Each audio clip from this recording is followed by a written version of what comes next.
थारैनो दिनै जि जारिमिनारि मोनसे बर' माहारिनि थाखाय बे गोथार सान आरो जोङो जेरैबायदि हास्थायदोंमोन जेरैबायदि जोङो नाजादोंमोन आरो जोबोद खस्थ'नि गेजेरजों दिनै बयनिबो हेफाजाब आरो मददनि गेजेरजों बड'फा उपेन्द्रनाथ ब्रह्म मार्ग आरो बिथांनि मुङै 9 फिट गोजौ फुल साइजनि जि मुसुखा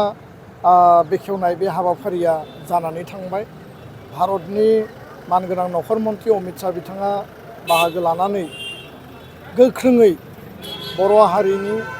आरो ट्राइबेल सुबुं हिसाबै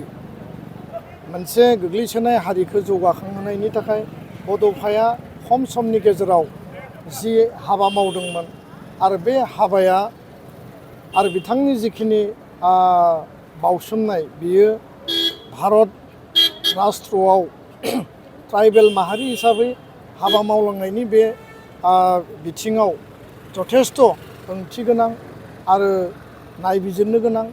आरो मान होनो गोनां होननानै बिथाङा दिनै खावलायदों आरो बिथाङा दिनै थारैनो खोब आबेगिक जादों आरो बुंदों जे बड'फानि बे थांखिखौ लानानै बिथाङा जि समाव माने थांखि आजावनांगौमोन बे थांखि बायदि बिथाङा मावफुंदों। बिथाङा बुंदों जे हम जो कहते हैं वो करते हैं आरो बिनि थाखायनो जोङो दिनै हादरनि नखर मन्थ्रि मानगोनां अमित शाह बिथांखौ धन्यबाद बावदों, हादरनि गाहाय मन्थ्रि नरेन्द्र मदि बिथांखौ धन्यबाद बावदों आरो बिथाङा बर' हारिखौ लानानै इयुनाव हाबा मावलांनांगौनि थाखाय सासे भिजनारि दैदेनगिरि बड'फानि जे आदर्श जि सान्थौ सानस्रि दङ भारत राष्ट्र दानायनि बेलायावबो बिथाङा गोबां माखासे बाथ्राफोरखौ दिनै मेहेरगोनाङै बुंलांबाय आरो बे गासै हाबाफारिखौ आसामनि गिबि मन्थ्रि मानगोनां डक्टर हिमन्त बिश्व शर्मा, दिल्लीनि गिबि मन्थ्रि मानगोनां श्रीमती रेखा गुप्ता आरो बिटिआरनि चिफ प्रमद बर' बिथांमोना जेरैबायदि मदद होबाय आरो थोंजोङै बाहागो लाबाय। लोगोसेनो दिल्लीनि माने मेयर MCD राजा इकबाल सिंह बिथांनि जोबोद माने बेयाव सापर्ट दङ आरो नङाब्ला कैलाश कल'निनि बे मेन रडखौ जेराव बियो जथेस्थ' माने हेबिटेड एरिया आरो बेबायदि लामाखौ दिनै बड'फानि मुङै हादोरनि थाखाय माने मान बावनाया आरो बे स्टेचुखौ बेयाव गायसननाया हादोरनि नखर मन्थ्रि बियो गोरलै बाथ्रा नङा। नुनायाव सोरबा साननानै बे साधारन बाथ्रा, खिन्थु दिनै गपिनाथ बरदलैनि मुंजों सुंथाबै मोनसे लामा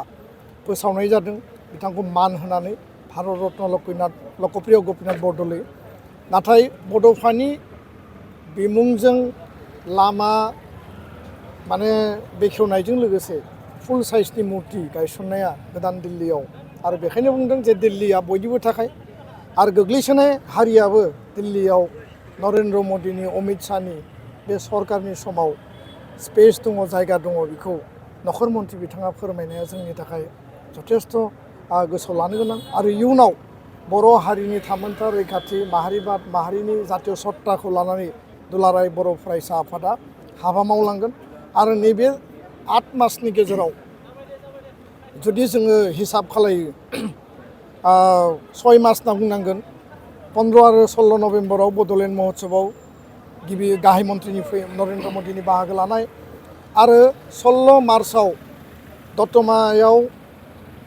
नखर मन्थ्रिनि बाहागो लानाय आरो दिनै फिन खेबसेबाव 1 मे बड'फानि बे थैनाय सानाव बड'फानि बिमुंजों लामा बेखेवनाय आरो स्टेचु गायसननाय बे मोनथाम हाबाफारिया देशनि थाखाय बेसेबां इम्पर्टेन्ट, जेराव प्रधान मन्थ्रिया जोंनो सम होदों, जेराव नखर मन्थ्रिया सम होदों आरो दिनै नखर मन्थ्रिया 1 घन्टानि थाखाय जोंनि हाबाफारियाव फैनायनि खोथामोन 4:30निफ्राय 4:05सिम, खिन्थु बिथाङा 4:30 बाजियाव राइट टाइमाव 1 मिनिट माने नस्थ' खालायाबासिनो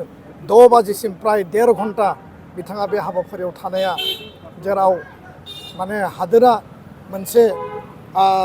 गोख्रों माने थासारिजों दिनै जुजिगासिनो दङ आरो बेबायदियावबो नखर मन्थ्रिया जोंजों दिनै बाहागो लानाया बर' हारिनि थाखाय गोग्गाथाव आरो बियो बड'फानि थाखायनो सम्भब जादों आरो बड'फाया जोंनि बयनिबो गोजौआव आरो दिनै बेखौ जोङो बै लेभेलाव लांनो हानायनि थाखाय जोङो दिनै गोसो गोरबोजों गोजोननायजों जोङो हारि नाङैनो जोङो गावखौ गौरब फिल खालामदों। धन्यबाद।